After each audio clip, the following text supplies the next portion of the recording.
60 Minutes Overtime. Steve, you just returned from England where you were interviewing Julian Assange, the man behind WikiLeaks. What was your take on this guy? What was he like in person? Well, he was very charming to us. Okay, we're going to roll. He has a tendency to be a little stiff and didactic, but I think we managed to show a side of him that most people haven't seen. I grew up in the country, in Australia, in many different towns, because my parents were in a touring theatre company. He was raised in a theater family, and he seems to have a flair for the dramatic.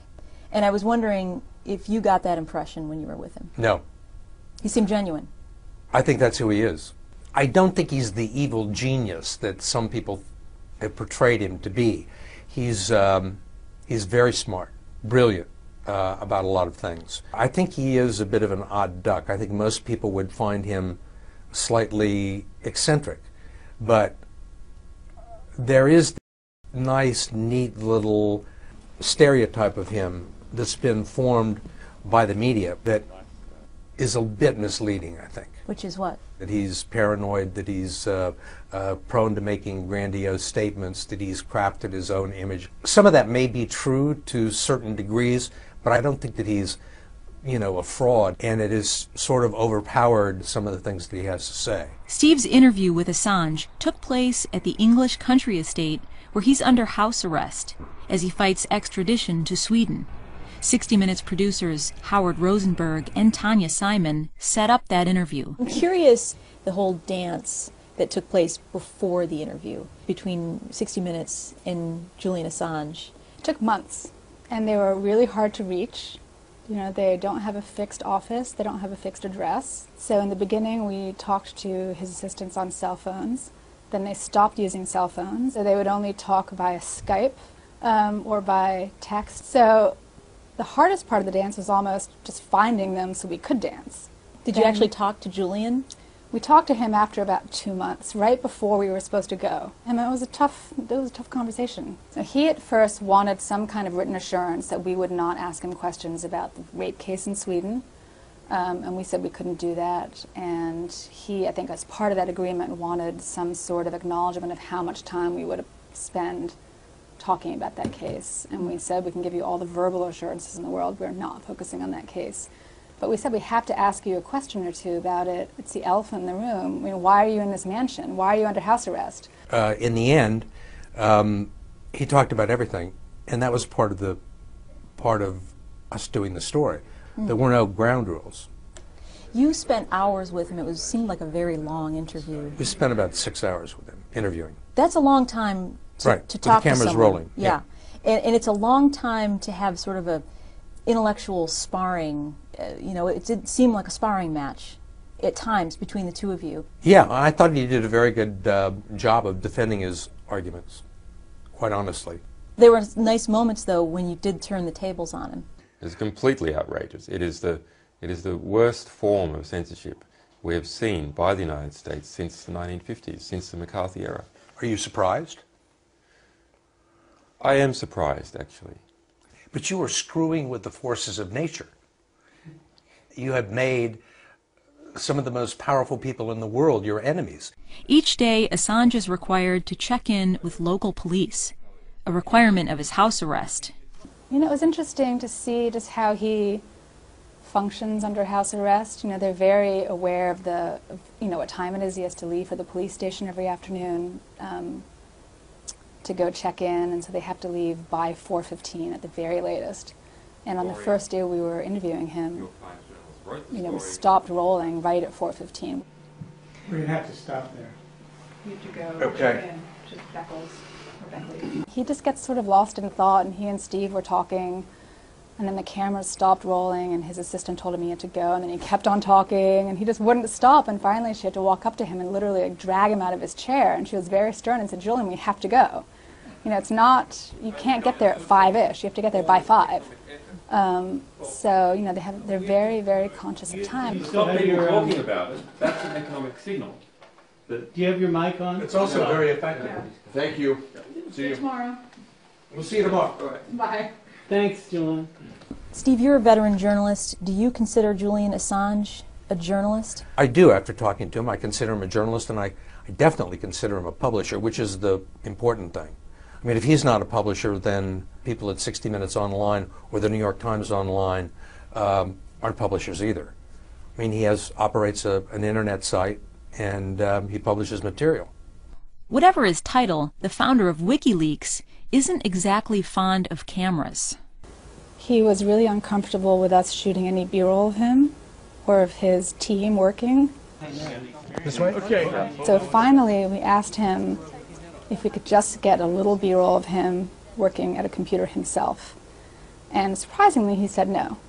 And he said he thought that it contributed to the stereotype that he's a hacker. I mean, you were a hacker, and you run an internet company. It's an online company. And he said, you know, he doesn't want to play into that. So we got him writing on a notepad, which I'm sure he never does. Okay, rolling plan, please. But after convincing Assange's team that some contrived setting wasn't helpful, the 60 Minutes producers were allowed to send a crew back to the mansion to get footage of him working on a laptop, talking with associates, and walking around the estate. I think, regardless of what you think about it, personally, you have to give him credit for coming up with an incredible idea that has, you know, shaken the foundations of some major institutions. And I don't think anybody quite sees where this is going or where it could go, including Assange.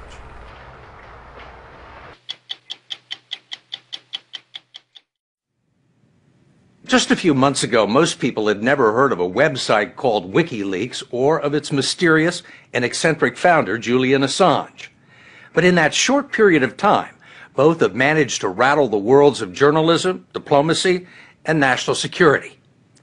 WikiLeaks, which solicits and publishes secrets and suppressed material from whistleblowers around the world, has been under cyber attack from governments that want to shut it down. And Assange is currently under legal attack from the U.S. government, which would like to charge him with espionage for publishing volumes of classified material from the Pentagon and the State Department. We spent 2 days with him in Britain, where he is under house arrest while fighting extradition to Sweden for questioning in 2 sexual assault cases, which he's called part of a smear campaign against him. In his most extensive television interview to date, Assange talked to us about his work, his vision, and the prospect of facing criminal charges in the United States. I mean, you've been called a lot of names. You've been characterized as a hero and as a villain, a martyr, terrorist. I'm not yet a martyr. Right. Let's keep it that way. For now, Julian Assange is holed up on this bucolic 600-acre English estate with an ankle bracelet, a 10 o'clock curfew, and a slow internet connection. He declined to talk to us about the allegations in Sweden on the advice of his attorney. He has not been charged and proclaims his innocence. Well, I suppose if you have to be under house arrest, there could be worse places. Well, it's a gilded cage. It's still a cage. But when you're forced to stay somewhere against your will, it does become something that you want to leave. It's a radical departure from the lifestyle that the peripatetic internet muckraker is used to, bounding from city to city, country to country, and regularly changing his cell phones, hairstyles, and general appearance, he says, to elude surveillance and avoid being killed, kidnapped, or arrested. And there are reasons for his paranoia. In the last 4 years, WikiLeaks has published information that played some role in deciding the 2007 elections in Kenya, fueling the anger that recently brought down the government of Tunisia. It's divulged membership rolls of a neo-Nazi organization in Britain and secret documents from the Church of Scientology. And that was before Assange began publishing U.S. secrets, provoking what he calls threatening statements from people close to power. What statements are you referring to? The statements by the Vice President, Biden, saying, for instance, that I was a high-tech terrorist. Sarah Palin calling to our organization to be dealt with like the Taliban and be hunted down. There's calls either for my assassination or the assassination of my staff, or for us to be kidnapped and renditioned back to the United States to be executed. Well, as you know, we have a First Amendment, and people can say whatever they want, including politicians. I don't think that many people in the United States took seriously the idea that you were a terrorist. I would like to believe that. On the other hand, that incitements to murder are a serious issue, and unfortunately there is a portion of the population that will believe in them and may carry them out. If nothing else, WikiLeaks is the latest demonstration that a small group of people with a powerful idea can harness technology and affect large institutions. In WikiLeaks' case, it was the idea to aggregate state and corporate secrets by setting up an online electronic Dropbox where whistleblowers around the world could anonymously upload sensitive and suppressed information. The secrets are stored on servers around the world beyond the reach of governments or law enforcement, then released worldwide on the Internet. The US does not have the technology to take the site down. Because? Just the way our technology is constructed, the way the Internet is constructed. It's quite hard to stop things reappearing. So we've had attacks on particular domain names, little pieces of infrastructure knocked out, but we now have some 2,000 fully independent in every way websites where we are publishing around the world. WikiLeaks first caught the attention of most Americans last April when it released this video. It shows a U.S. Apache helicopter crew in Iraq opening fire on a group of suspected insurgents who were standing on a street corner in Baghdad. Some of the men were armed, but two of them were journalists from Reuters. Come on, fire! Hey, Roger. Keep shooting. At least a dozen people were killed in the attack, some of them innocent civilians. Then last July, WikiLeaks released 76,000 classified field reports of U.S. operations in Afghanistan that provided a chaotic and bleak ground-level view of the war. In October, there were another 400,000 classified documents released from Iraq, showing that civilian casualties there were much higher than the Pentagon had claimed. And finally, in November, thousands of State Department cables that lifted the veil on highly sensitive backroom diplomacy. The documents revealed that Arab leaders were lobbying the U.S. to attack Iran, and that the State Department had been secretly collecting intelligence on leaders at the United Nations. It triggered outcries that Assange was a political actor trying to damage the U.S. government. Are you a subversive? I'm sure there are certain views amongst Hillary Clinton and her lot that we are subverting their authority. But you're right. We are subverting illegitimate authority. The question is whether the authority is legitimate or whether it is illegitimate. Do you consider the U.S. State Department a legitimate authority? It's legitimate insofar as its actions are legitimate. It has actions that are not legitimate. And you've gone after the ones that you think are illegitimate? We don't go after. That's a bit of a misconception. We don't go after a particular country. We don't go after a particular organization or group. We just stick to our promise of publishing material that is likely to have a significant impact. To increase the impact of the U.S. documents, Assange decided to share them with some of the leading news organizations in the world, including the New York Times, a relationship that grew testy when Assange published the first set of war logs without removing the names of Afghans who were cooperating with U.S. forces. The most persistent criticism from within the press has been that you have behaved recklessly from time to time. And the example that they cite is that you decided to release Afghan documents without redacting the names of people who had provided intelligence to the U.S. government. There's no evidence or any credible allegation, or even any allegation from an official body, that we have caused any individual at any time to come to harm in the past 4 years. The Pentagon said that they've gone through all of these documents and they found the names of 300 people. Well, that's new public information to us. It's possible that there are 300 names in the publicly released Afghan material. We don't pretend that that process is absolutely perfect. We did hold back 1 in 5 documents for extra harm minimization review, and we also improved our process. So When Iraq came around, there was not even a single name in it. I mean, there have been reports, people quoting Taliban leaders saying that they had the names of these people and that they were going to take retribution. The Taliban is not a coherent outfit, but we don't say that it is absolutely impossible that anything we ever publish will ever result in harm. We cannot say that. There's a perception on the part of some people who believe that your agenda right now is anti-American. Not at all. In fact, our founding values are those of the US Revolution. They are those of people like Jefferson and Madison. And we have a number of Americans in our organization. If you're a whistleblower and you have material that is important, we will accept it, we will defend you, and we will publish it. You can't turn away material simply because it comes from the United States. After the release of the State Department cables, Attorney General Eric Holder condemned WikiLeaks for putting national security at risk. I think there's a real basis, there's a predicate for us to believe that crimes have been committed here. And Holder announced that the Justice Department and the Pentagon were conducting a criminal investigation. They are reportedly looking at the Espionage Act of 1917 and other statutes to find a way to prosecute Assange and extradite him to the U.S. It's completely outrageous. Are you surprised? I am surprised, actually.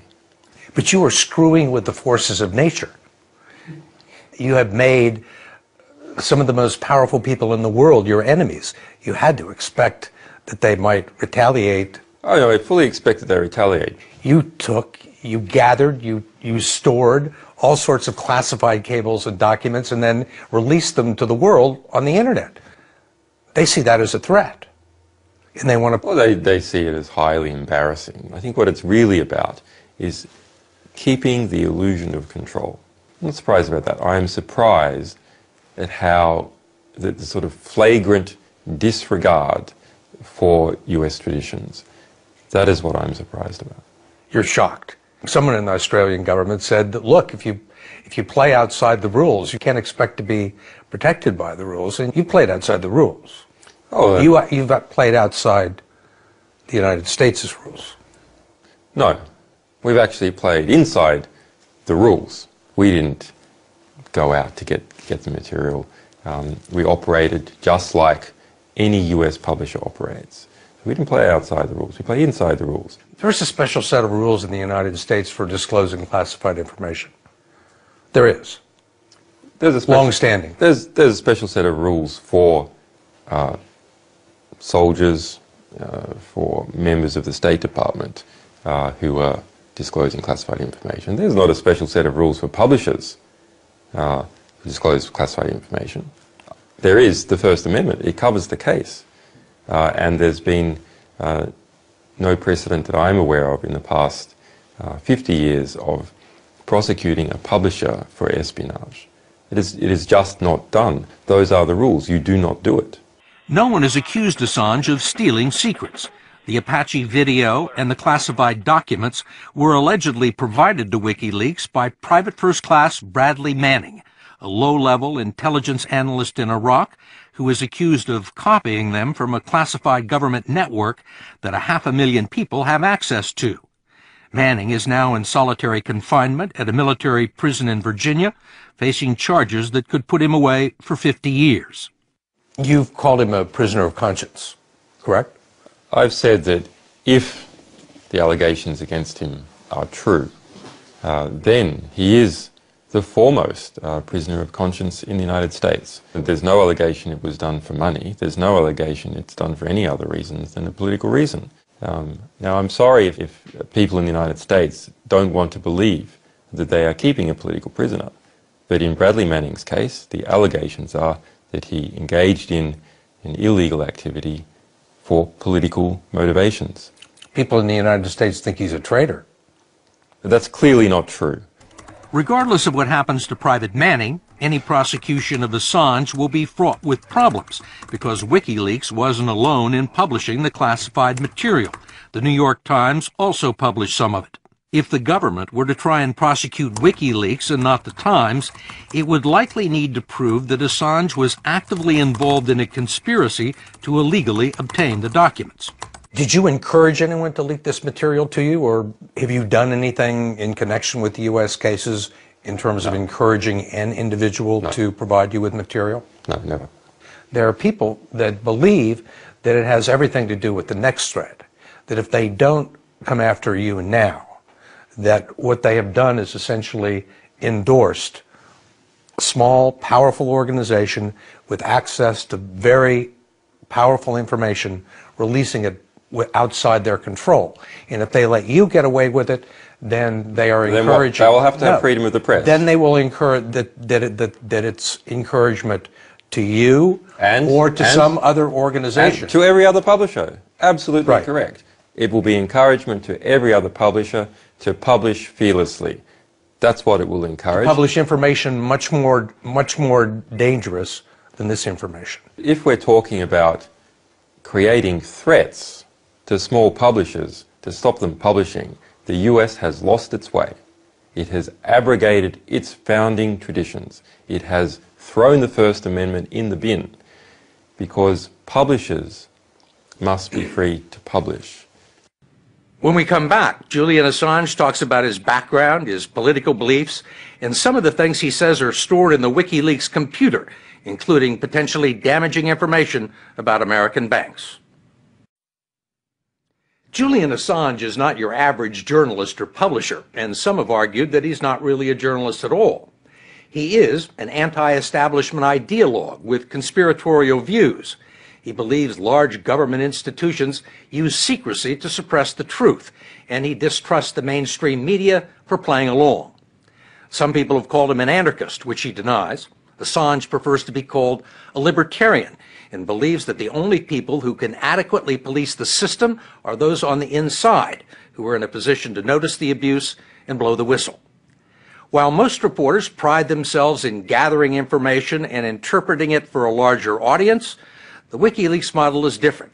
It prefers to take raw data, make it available, and let others decide the meaning. Regardless of whether you agree with this idea or not, it beats close to the heart of the Internet and a younger generation, and it runs through the life of Julian Assange. The story will continue in a moment. You obviously have a mistrust of authority. Where does that come from? I think it comes from experience with various types of authorities. Assange gave us an example from his childhood, a story about him and his mother Christine, who was present at one of his recent court hearings. She was a political activist who helped scientists gather information about nuclear tests conducted by the British in the Australian outback. He remembers them being stopped late one night and questioned by authorities, one of whom said, "Look, lady, you're out at 2 a.m. in the morning with this child. It could be suggested you're unfit, mother. I suggest you stay out of politics." And which he did for the next 10 years in order to make sure nothing happened to me. So that's a very early abuse of power and of secrecy that I saw in my life. His was an unconventional and sometimes tumultuous childhood. He was frequently uprooted and moved around the countryside and attended 37 different schools. So you've always been a little bit of an outsider. I've certainly, when I was a child, going from one school to another, you are the outsider to begin with, and you have to find your way in. But in most of the places where I stayed for long enough, I did find my way in. One of the first places Assange found his way into was populated by teenagers and computers, and he knew how to program them before most people had them.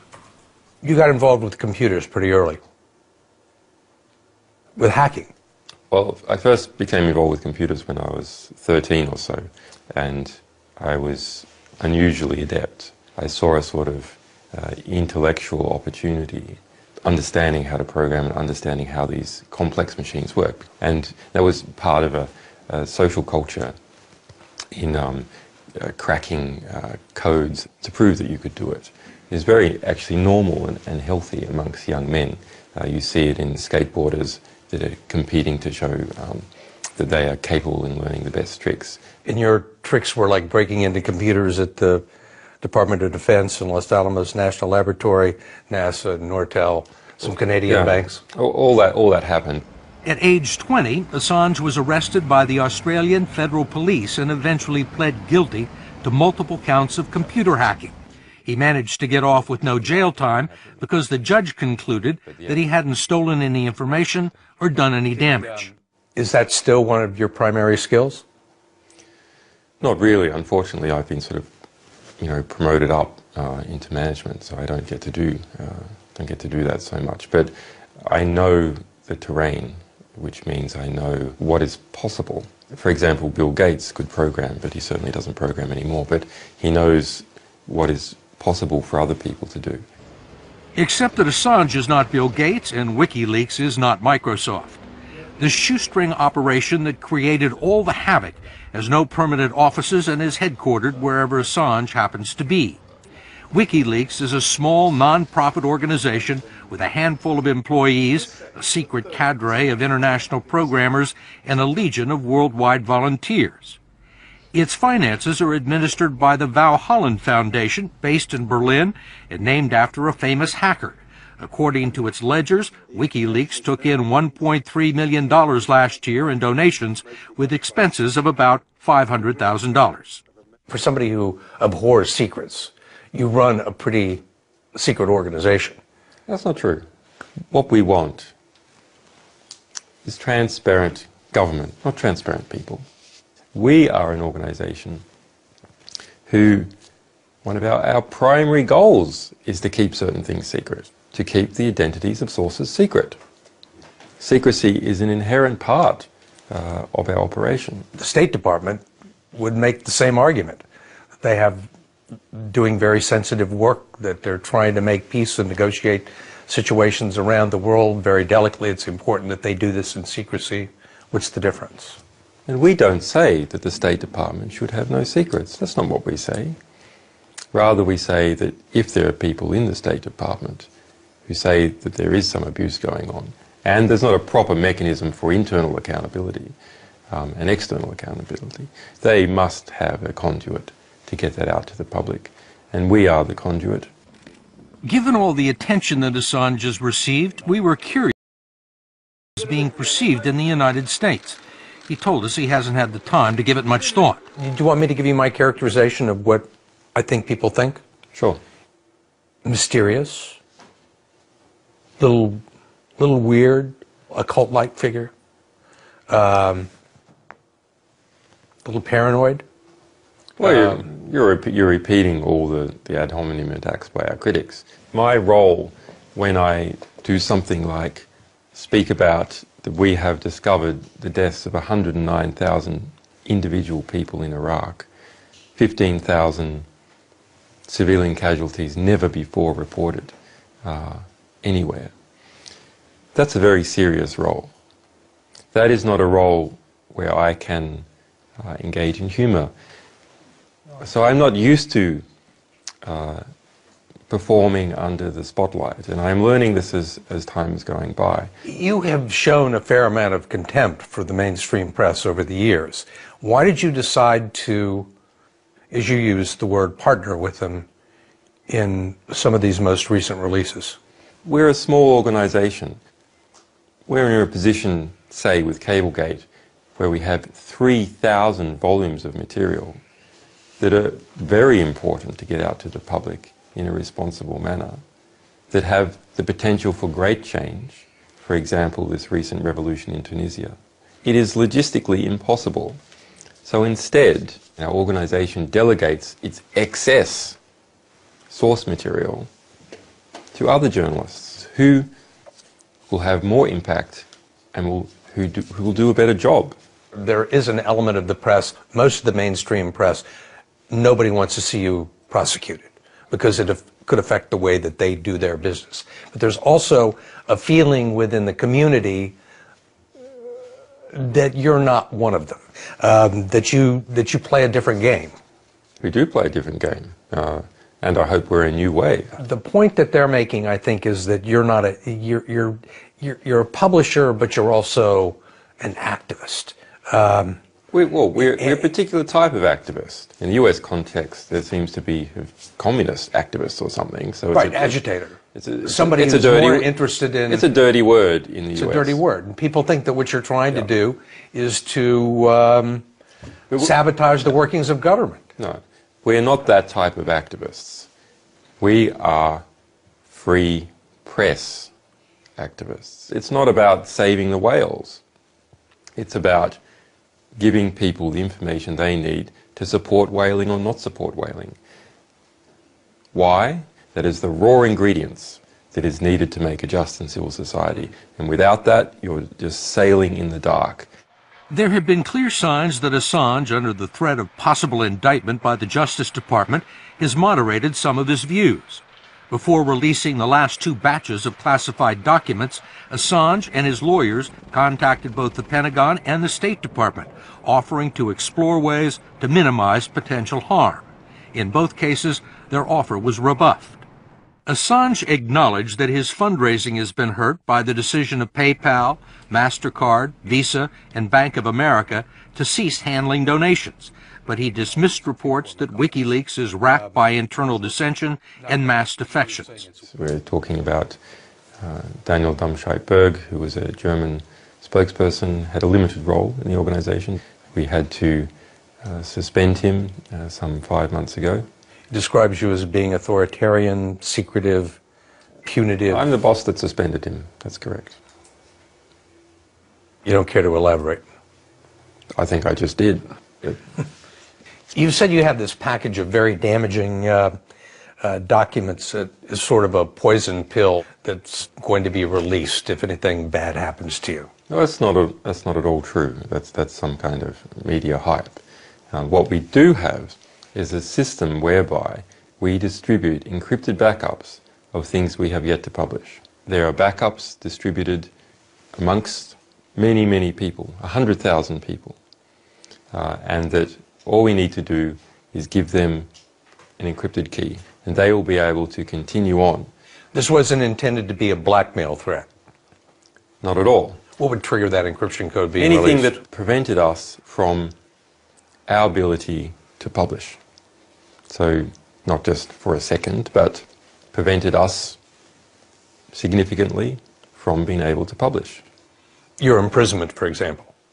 If a number of people were imprisoned or assassinated, then we would feel that we could not go on and that other people would have to take over our work, and we would release those keys. One bank, Bank of America, had its stock go down 3 to 5% based on a rumor, maybe it's a rumor, maybe you know more about it, that you had the contents of a 5 gigabyte hard drive belonging to one of its executives. Do you have a 5 gigabyte hard drive? I won't make any comment in relation to that upcoming publication.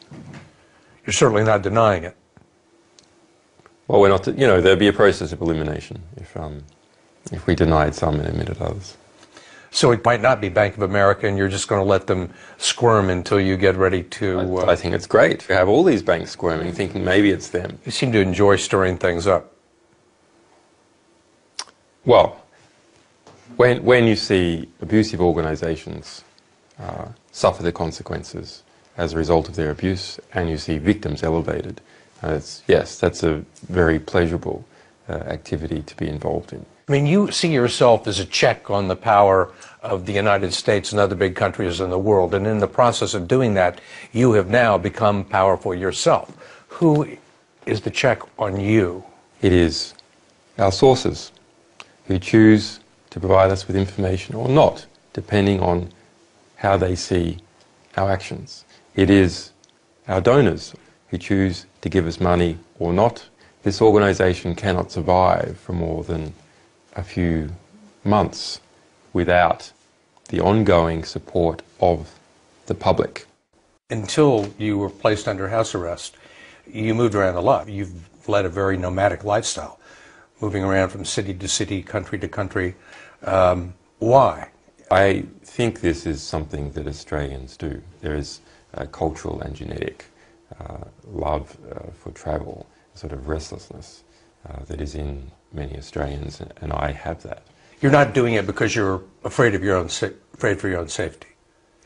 Mostly not. Mostly it's to do with opportunity. There's an opportunity to do something in Kenya, I go to Kenya, or there's an opportunity to do something in France, so I'm in France. There is a sort of reality that when you're involved in information that spy agencies are also interested in, and that spy agencies then are motivated to spy on you. If you're in one location for too long, and that location is not isolated or very well secured, then it is inevitable that that location will be bugged, and bugged very aggressively. We do have to be concerned about preventing spy agencies from infiltrating us electronically, physically. So one of the ways to deal with that is to make sure things are distributed and nothing is kept in one place for too long. Have you been concerned about your safety? I've been concerned about all our staff's safety from time to time.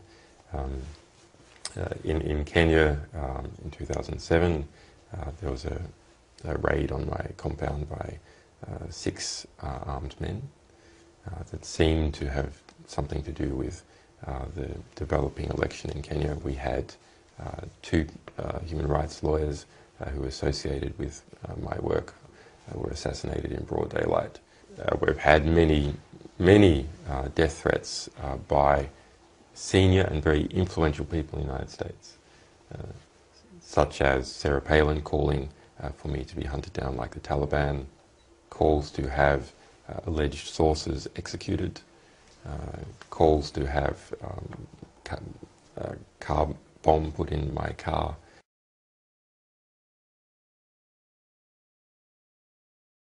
Have any of these newspapers that cooperated with you offered to help you in your costs of your defense? No, none.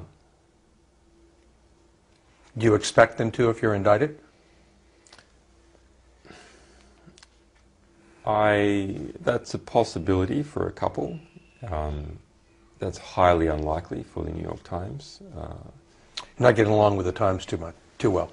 No, actually we're getting along with the Times just fine, actually. But for the Pentagon Papers case and Daniel Ellsberg, Daniel Ellsberg tells me the New York Times did not provide a cent, directly or indirectly, to his legal costs. So I don't expect that to change for the Times, although it would be a very good signal if it did. You've compared yourself to Daniel Ellsberg. Well, I haven't made that comparison, but Ellsberg has made that comparison. Right. Ellsberg said, I did this at my own jeopardy and I'm prepared to answer all the consequences of this decision. Are you prepared to answer the consequences of your decision? Well, we're doing it. He was prepared to risk jail. I am also prepared to risk jail. And that doesn't mean that I believe publishers or publishing organizations should do that. Rather, we all know there's abuses of process, and those abuses of process can sometimes strike people down. And my belief in what we are doing is such that we are prepared, and I am prepared, to engage in that battle.